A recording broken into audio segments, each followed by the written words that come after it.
presidential candidate was getting today. And so it seems like everything in the United States of America is about that division. It's a left-right division, it's a Republican division, Republican, Democrat, conservative, liberal, progressive, whatever you want to say. Everything seems to be that division. I'm the president of Convention of States. I have the opportunity to travel all over the country. I've been in 49 of the 50 states. And in case you think your state is different, it's not. It's like that absolutely everywhere. We see it on the news. We see it on the ground in our families. We see it in our schools and our universities. Everybody's on one side or the other of an issue. And when I travel around, the amazing thing to me, and I didn't intend it to be this way when we started this movement to call a convention 10 years ago, but this turns out to be one of the few things that unifies Americans across party lines, across political ideologies. When you talk to Americans, they agree that the federal government is out of control, and generally speaking, and that's not a partisan thing. When I go into legislatures in the bluest states or the reddest states, one of the most common complaints I hear from legislators themselves is, we wish we could just do what we do in our state, whether that's California or Texas. But so often, the federal government tells us how we have to do something. And so they would like to be free of federal shackles. And the only way I know to do that is to use the Constitution. Article 5 of the Constitution contains the ways that we can propose amendments to our Constitution. We've had 27 amendments so far. They all came from Congress. The second way to propose amendments is the state legislatures have the power to propose amendments. When 2/3 of states agree, the states can gather in convention and propose amendments. In our case, to place fiscal restraints on the federal government, term limits on the federal government, which would include, by the way, I think this is important, the federal bureaucracy, staffers, judges. It's not just what people think of, just term limits on Congress. And then finally, to impose just general structural and jurisdictional restraints on the federal government, to rebalance the power between the states and the federal government. And amazing, if you look at the actual numbers, you can see across party lines, a supermajority of Republicans, Democrats, and independents support this idea. Not only do they support the idea, but recent polling we just did in Pennsylvania and Ohio showed that people, constituents of state legislators, they are willing to cross party lines to vote for somebody that would support the idea of calling a convention of states on these grounds. So this is a unifier in a world of political division. And I'm proud to be here today with my compatriots from the Convention of States. First, I want to introduce to you Senator Rick Santorum, former senator from Pennsylvania, former presidential candidate, and senior advisor for Convention of States. Rick? Thanks a lot, Mark. It's good to be with you. It's good to be here at the NCSL. The last time I spoke at the NCSL was 2012, and I was running for president. And so it was a fun time. It was great interaction, and having a wonderful time getting a chance to talk with folks from all over the country here. So thank you for coming and listening to us today. I just want to tell you why I think convention states is necessary, and I do so as someone who, when I first heard about this idea, I was against it because I thought, wow, there's a provision in the Constitution. It's never been used before. Well, it's probably a good reason for it, then let's not use it now. And I always say that that you should be skeptical about doing something new for the sake of doing something. And so I had this vision that I just didn't know much about it, but I thought that this sounds dangerous. That was my first inclination. Then I started seeing what was going on in Washington after I left Washington, ran for president, and to me things kept getting worse. The country kept getting more divided. Washington kept growing.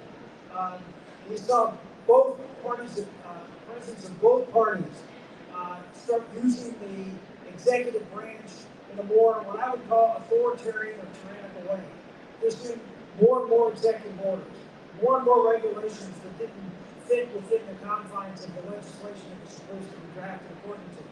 And it was happening on both sides. And so for me, this was a revelation that neither political party had any interest in solving the budget problems that we have, which are now $2 trillion a year in deficit, structurally. This isn't a one-time, well, we had a war, or we had a pandemic. We have a structural deficit right now of close to $2 trillion a year. And if you look at the platforms of both political Party, neither of them mentioned anything to do about it. Nothing. Neither party wants to address this issue. And then I looked at, well, how are we, if neither political party wants to address the issue of the concentration of power in Washington, the abuse of the authority, particularly the executive branch, because the Congress is now feckless, they can't do anything, they can't pass anything. So you have this, as a result, you have this ever-increasing executive power, you have this ever-increasing budget, and you have no check. The only check is the Supreme Court, which is continually now being marginalized and attempts to potentially even pack it or put limits on it or do something. This got me to the point where I felt like we needed to have some structural change. If Washington wasn't going to fix itself, we kept the system as it was, so we needed to have a change in the Constitution. If you look at the Constitution, always people say, well, all you have to do is have Congress stick to the Constitution and they hold up their copy of the Constitution. I said, well, that'd be nice if that was the Constitution, but it's not the Constitution. If you order a Constitution from the General Printing Office, you know how big it is? It's 2,600 pages. That's the Constitution we actually live by. It's not this little pocket Constitution. It's the Constitution as interpreted over 200 plus years of court decisions, and it is a massive expansion of this original document. And so, how do we fix that? Well, we've got to go back and get at the root, which is the actual language of the Constitution, and do some things to call back some of the power. People, I know a lot of folks, left and right, talk about there's too much money in politics. My answer to that is very simple. There's too much power in Washington. If there was no power in Washington, there'd be no money in politics. If Washington had any power, nobody would spend any money trying to influence who was there. And the more money, the more power that goes there, the more money that's going to follow. I don't know if any of you from Alaska, but my guess is there's not a lot of money spent on Alaska legislative races. Not a lot of money spent on Montana legislative races. Why? Because there's not much power there. If there was power there, they would spend lots of money. So how do you fix this? Well, you can ask the Congress to do it. They can actually try to fix this thing. But what would lead you to believe that Congress is going to limit its own power? That Congress is going to limit its own spending? They don't do it. And they won't do it. So that leaves one choice. And that's what I came to. I, again, was not for this idea, but I was forced kicking and screaming, thinking, you know what? This is what the founders provided. They provided two ways for states to check the federal government. And the two ways were, number one, the Article 5, which we're going to talk about today, but the second was the state legislators appointed United States senators. And they did until 1912. And I encourage you to go back and look at the budget deficit of the United States federal government in 1912. It was nothing. Very close to zero. And look what's happened since. Ever since the 17th Amendment that had popular election of senators, they changed the rules of the Senate to allow more bills to pass, because prior to 1912, you couldn't vote on a bill in the United States Senate unless every senator agreed to vote. If every senator didn't agree to vote, there was no vote in the United States Senate. And so, nothing happened. You can say, well, it's bad, but it was intended by the founders to keep the government of Washington limited. That was blown out, and ever since, Washington has expanded.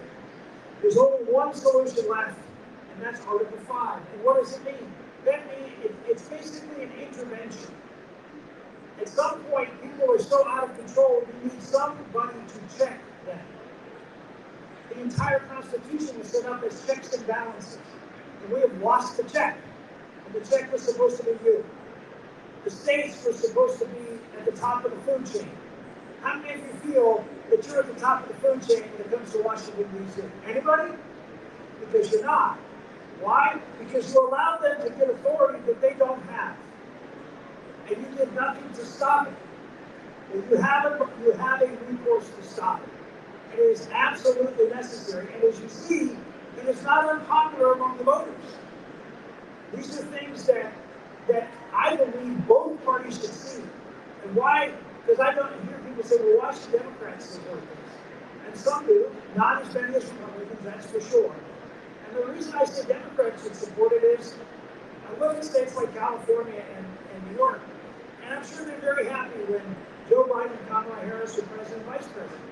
But I can tell you they're not happy when a Republican comes in and tells them how to run their education system, or tells them how to run their environmental system, or tells them how to run their agricultural system.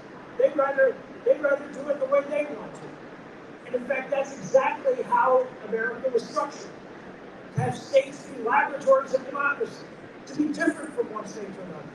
You want to know why America is more divided now than they ever has been? Let me start with this. We aren't. Repeat that. We're no more divided now than we have been throughout our history. We say, well, that's not true. Yes, it is true. America's always been divided. Heck, we fought a civil war 170 years ago. We've always been divided. Well, why do we feel more divided now? And there's a reason for that. You know what it is? It's because now, when one side takes power in Washington, they force it on everybody. See, before, when one party took power in Washington, each state could still do what they wanted to do. Now, all the power in Washington, all the decision making in Washington, so when Trump comes in and says, here's how you're going to run your schools, people on the left cringe and fight back and divide us. And then when the left comes into power, they do the same thing. The folks in Utah or Kentucky, they get heartburn. And it causes division. Because it was never intended in such a big, diverse country. Here's what people talk about diversity. Well, allow diversity. And the way you allow diversity is to not to have a powerful central government telling everybody how to run their lives. That's what the convention, that's what the Article 5 process is intended to return. We want to cut down on the antipathy and the animosity and the vitriol and the political debate. Get it out of Washington. Because I tell you what, if you leave it in your state, yeah, there'll be division, but it'll be nothing like the division that comes out of Washington. So I just encourage all of you to think about not just restoring federalism, which is certainly part of this, restoring some power back to the states, but it's restoring stability back to the country. It's restoring diversity back to the country. It's opportunity for people to experiment and do different things without one central authority telling you how everything has to be done in this country. Because I can tell you, having run for president and campaigned in 34 states, they're not all the same. People are different in different areas of the country, and it has to do with the culture and traditions of those areas. I'll tell you, Rhode Island and Alaska are not a bit the same. And to have one government tell each state this is how they have to operate makes no sense.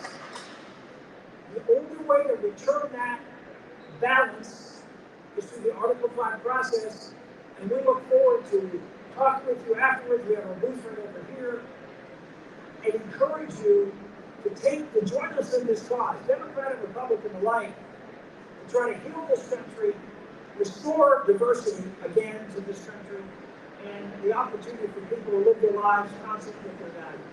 Thank you. God bless.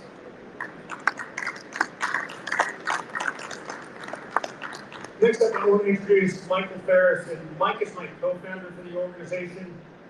And the reason he brought this idea to me was that I've done a bunch of politics and I felt like I had failed. And I failed because we won a bunch of elections and I thought things were going to move in a certain direction. And then I realized in my naivete that Washington, D.C. does what it wants to do, regardless of which party is in charge.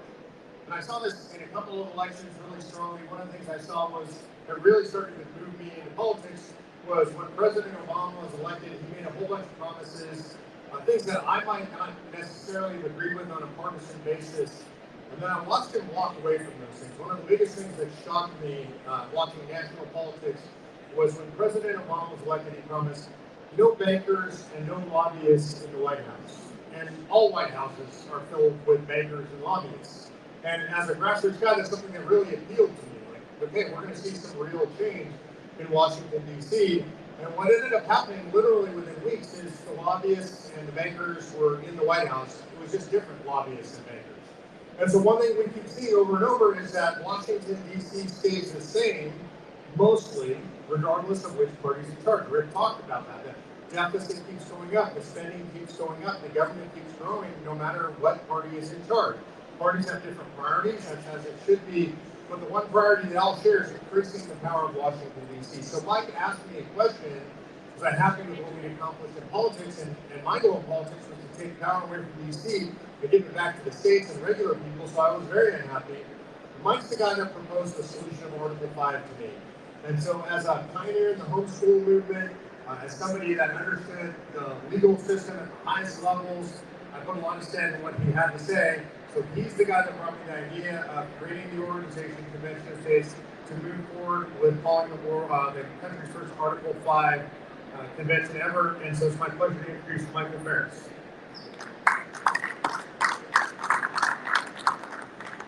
Thanks, Mark. Just a little bit further background.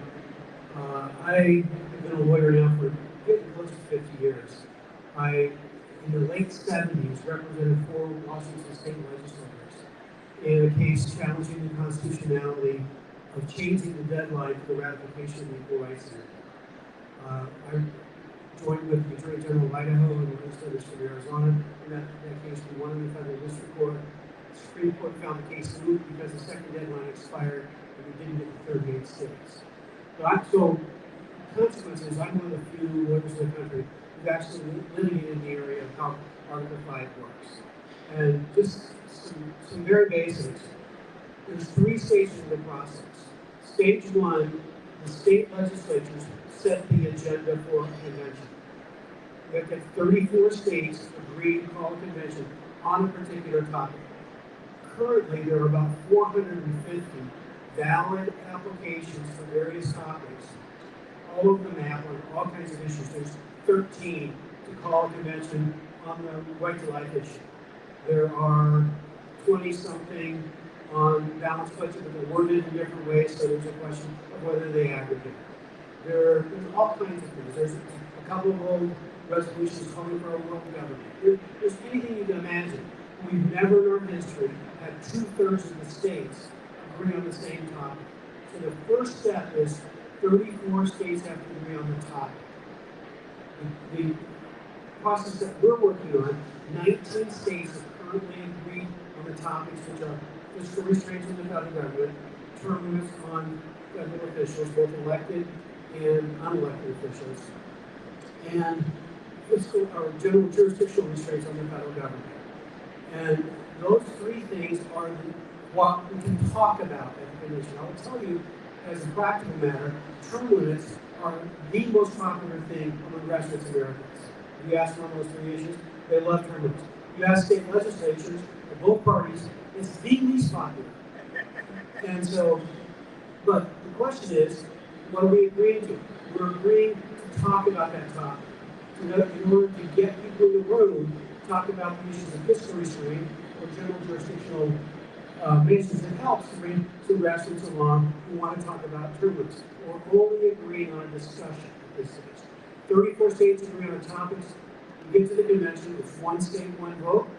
That's the way the structure works. That's why this is a convention of states, not a Congress, not delegates, but it's a convention of states. And it's 1 state, 1 vote. Every state gets in. The legislators name their delegates. They give them their instructions. They will effectively caucus among themselves. If you say 3 or 5 or 7 or some number, the state legislature chooses. A majority of your delegates from your state will decide how to pass your state's vote on any issue. So it's 26 states, it's 34, 26, and the last number is 38. Once 26 states agree to the exact wording of an amendment, then it's sent out to the state legislatures for ratification. And 38 states have to ratify, which means if 13 states take no action, 13 states vote no, or 1 house of 13 states takes no action or votes no, the answer is no. When you put that whole process together, the net result politically is this. It's impossible to pass something crazy on the right wing or the left wing. The only thing that's possible to do is something that the vast majority of Americans agree to, like the idea of, and is ratifiable by 38 states. So what I'm going to do in the balance of my time is talk about 3 ideas that I believe could pass that test. The first is the concept of ensuring that there are 9 justices on the Supreme Court, only 9 justices, to eliminate the idea of court packing, because there's a lot of people that are very concerned about what would happen if one party decides to pack the court. 4 years later, if there's a change in the process, they're going to pack the court again before, and pretty soon the Supreme Court of the United States looks like the U.S. House of Representatives with 435 members of the Supreme Court, and it's ever grown. That's nonsense. That will destroy any semblance of the rule of law, and the vast majority of Americans of all parties see the good sense of saying, we're going to take that off the table.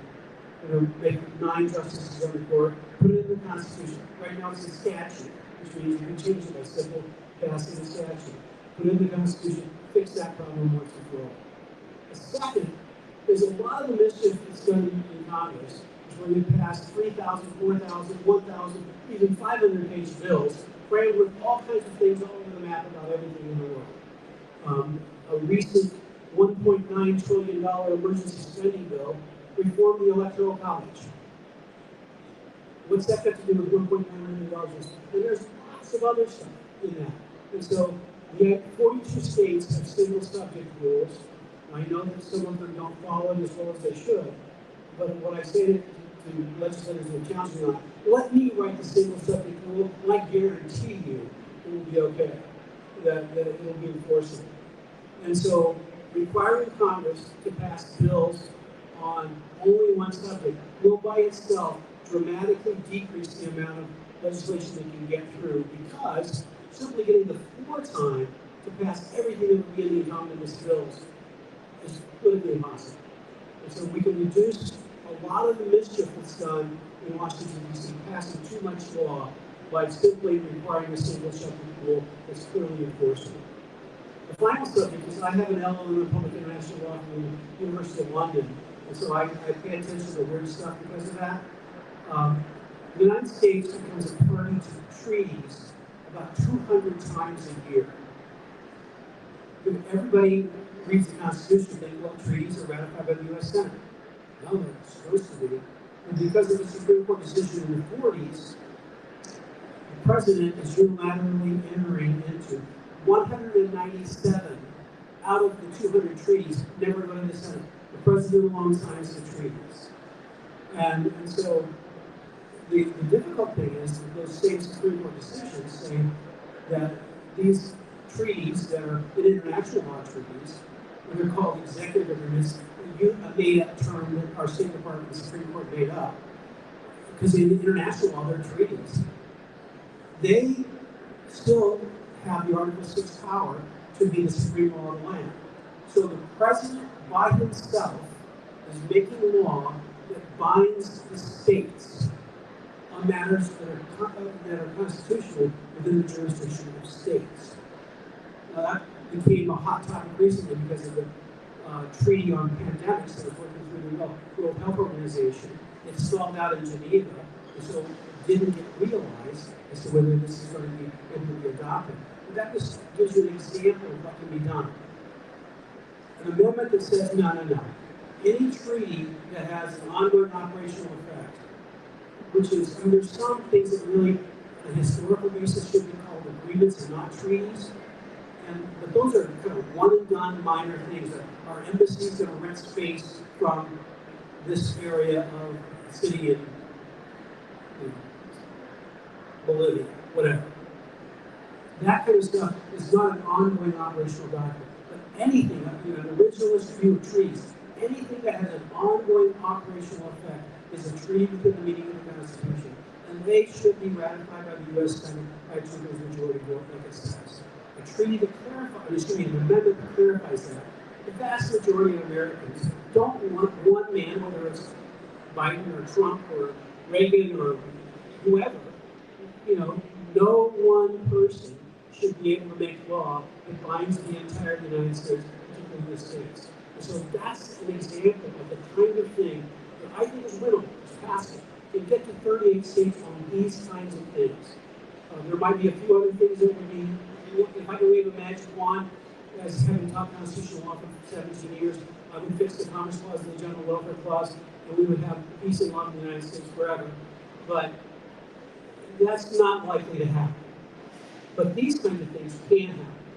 And the best news is that if we have a successful convention, Washington, D.C. knows for once and for all, and the states know once and for all, we've got a weapon in our hands, and if you go too much power and you start bossing us around, we're coming back.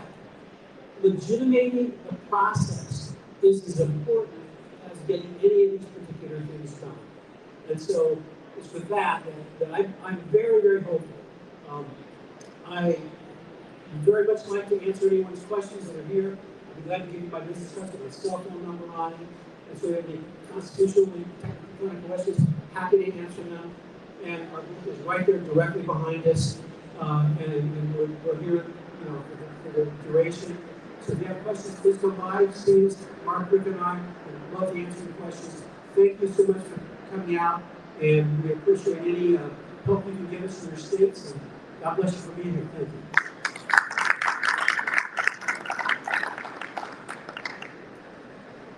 Thank you guys for coming today. If you do have any questions or if you represent a legislator, you might have any, you can come to our booth right here. So just right outside the Learning Hub, right across from here, answering questions over there. So thank you guys for coming today. We are from India. Yeah.